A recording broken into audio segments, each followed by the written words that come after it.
ഇന്ന് ലോക്സഭയിലും നാളെ രാജ്യസഭയിലുമായി ചരിത്രപരമായ വഖഫ് ഭേദഗതി നിയമം ചർച്ചയ്ക്കെടുക്കുകയാണ്.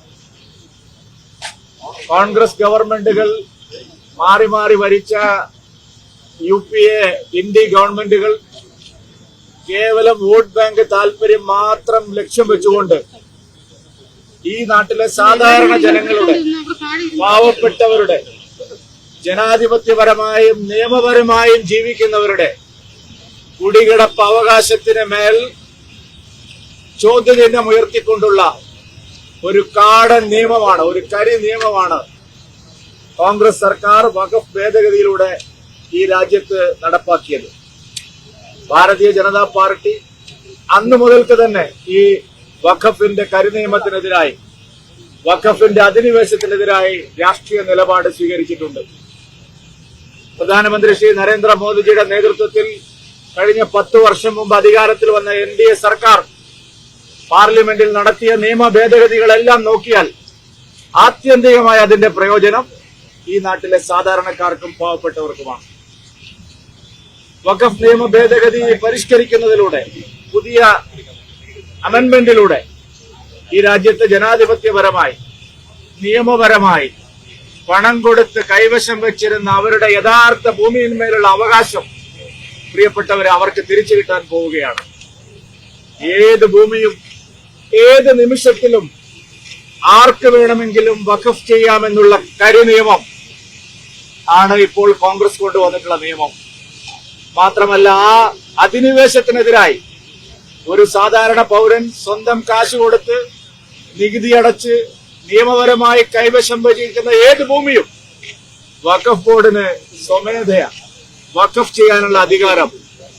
മാത്രമല്ല, നമ്മുടെ രാജ്യത്തിന്റെ നിയമ ചരിത്രത്തിൽ ഇന്നേ വരെ കേട്ടിട്ടില്ലാത്ത വിധം അങ്ങനെ ഒരു ഭൂമി അന്യാധീനമായി കൈവശപ്പെടുത്തിയാൽ നിലവിലുള്ള നിയമം അനുസരിച്ച് അതിനെ ചോദ്യം ചെയ്യാൻ, അതിനൊരു ലിറ്റിഗേഷൻ പോവാൻ, നമ്മുടെ നീതിന്യായ കോടതികളെ സമീപിക്കാൻ പോലുള്ള അവകാശം ഇവിടുത്തെ പാവപ്പെട്ടവനില്ല.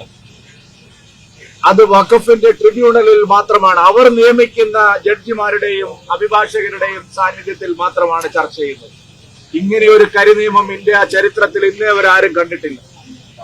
ഈ നിയമ ഭേദഗതി ഏതെങ്കിലും ഒരു മതത്തിനെതിരായിട്ടുള്ളതല്ല.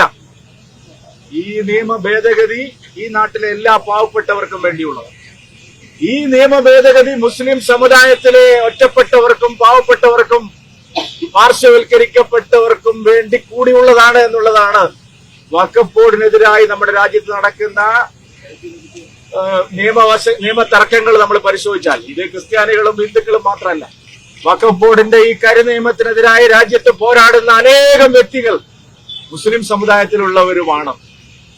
എല്ലാ കണ്ണുകളും ഉറ്റുനോക്കുന്നത് കേരളത്തിലെ MP-മാരിലേക്കാണ്. ഈ നിയമം പാർലമെന്റ് ചർച്ചയ്ക്കെടുക്കുമ്പോൾ എല്ലാ കണ്ണുകളും ഉറ്റുനോക്കുന്നത് കേരളത്തിൽ നിന്നുള്ള ഇന്ത്യ മുന്നണിയിലെ MP-മാരുടെ നേരെയാണ്. എന്താണ് അവർ സ്വീകരിക്കാൻ പോകുന്നത്? അതിന് ചരിത്രപരമായ ഒരു പ്രാധാന്യം കൂടിയുണ്ട്. കഴിഞ്ഞ എത്രയോ വർഷങ്ങളായി മുനമ്പത്തെ ഒരു ജനത, പാവപ്പെട്ട ഒരു ജനത ഈ വഖഫ് അധിനിവേശത്തിനെതിരായിട്ടുള്ള വലിയ പോരാട്ടത്തിലാണ്. ആ പോരാട്ടം നടക്കുമ്പോൾ ഇവിടുത്തെ കോൺഗ്രസിന്റെയും LDF-ന്റെയും MP-മാര് പറഞ്ഞു, ഞങ്ങൾ നിങ്ങളുടെ കൂടെയാണ്, മുനമ്പ് വഖഫ് ഭൂമിയല്ല, ഞങ്ങൾ നിങ്ങളോടൊപ്പം പാറ പോലെ ഉറച്ചു നിൽക്കുന്നു എന്നാണ് പറഞ്ഞത്.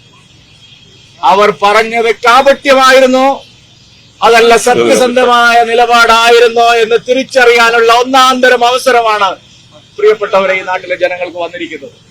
തങ്ങൾ അഭിനയിക്കുകയായിരുന്നോ അതല്ല ശരിയായി തങ്ങൾ മുനമ്പം നിവാസികളോടൊപ്പമാണോ എന്ന് ഇന്നും നാളെയുമായി മലയാളികൾക്ക് മുഴുവൻ ബോധ്യമാവും, കേരളത്തിന് ബോധ്യമാവും. ഞങ്ങളിപ്പോ ശശി തരൂരിന്റെ ഓഫീസിന് മുമ്പിലാണുള്ളത്. പല കാര്യങ്ങളിലും സ്വതന്ത്രമായ നിലപാട് സ്വീകരിക്കുന്ന ഒരു നേതാവാണല്ലോ ശശി തരൂർ. മോദിയുടെ വാക്സിൻ നയതന്ത്രത്തെയും മോദിയുടെ റഷ്യ-യുക്രൈൻ തർക്കത്തിൽ ഇടപെട്ടതിന്റെയും ഒക്കെ കാര്യങ്ങൾ അദ്ദേഹം വിശദീകരിക്കുകയുണ്ടായി.